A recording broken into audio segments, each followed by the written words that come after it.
पुण्यात्माओं, उसका एक एक वचन 100 का 100 सत्य होगा, किसी डूम बाट के गीत नहीं। समर्थ का वचन है, जिसके एक वचन से सूर्य और पृथ्वी और सब ब्रह्मांड चल रहे हैं। पृथ्वी एक सेकंड का भी आगा पीछा नहीं करती। अरबों वर्ष हो गए इसने घूमती ने, कोई लुब्रिकेशन नहीं, कोई इसकी मेंटेनेंस नहीं, और कोई इसको घुमाने वाला नहीं। उस समर्थ के वचन से ये चल रहे हैं, सब ब्रह्मांड रुके हैं। उस ब्रह्मांड, उस समर्थ का ये वचन है कि घर घर देखो बोध विचारा। बोध माने ज्ञान, भक्ति मार्ग का घर घर में चर्चा चलेगी मेरे ज्ञान की, और सत्य नाम सब ठोर उचारा। ओए होए,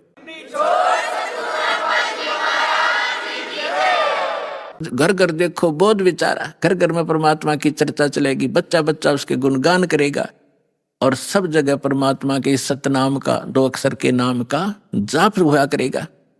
अब देखो पुण्यात्मा, हलवा बनावे हम और महक जाओ पड़ोसियां का भी, यानी उनको कितना अच्छा लगता है, उनको भी आनंद आता है उस हलवे की महक से, सुगंध से, जो गंध जाती है सुगंध। तो इसी प्रकार मंत्र करोगे जाप आप, और आनंद आओगा दूसरे साथ बैठे ने भी। अब वो लाभ तो नहीं ले सकता जो हलवा बनाने वाला, जो घर में हलवा बना रहा है, वो हलवा खाकर आनंद ले रहा है, और पड़ोसी ने केवल महक महक प्राप्त होगी, और वो भी अच्छी है। एक तो घर में दारू काट है, शराब बनाओ तो पड़ोसी का भी नशा हो, बूंडा लग गया उसने छींक आवे। अरे घर में हलवा बने तो पड़ोसी तो अच्छी ही वो जाती है उसकी संदेश। तो इसी प्रकार जो सुमन करोगे, वो तो हलवा तो आप खाओगे, लेकिन उसकी महक पड़ोसी को भी आभास होगा उसको। तो इस प्रकार इस परमात्मा का मंत्र घर घर में चलेगा। कोई बस में बैठे जाते हो, ट्रेन में बैठे हो, कोई सिमरण कर रहा श्वास का, कोई कर रहा प्रथम मंत्र मन मन में, तो पास में बैठे यात्रियों के भी उसका प्रभाव पड़ेगा, और एक ना एक तो उनके पाप नाश होंगे वो, और आत्मा जागेगी।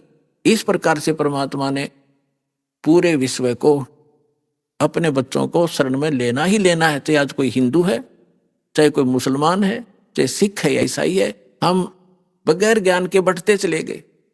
अब हमें पता चलेगा आज मृत्यु होगी, हम हिंदू हैं, कल मृत्यु हो जा, हम अमेरिका में पैदा हो गए, ईसाई का झंडा उठा लिया है, और फिर मृत्यु हो गया, हम मुसलमान का, फिर मुसलमान का झंडा उठा लिया।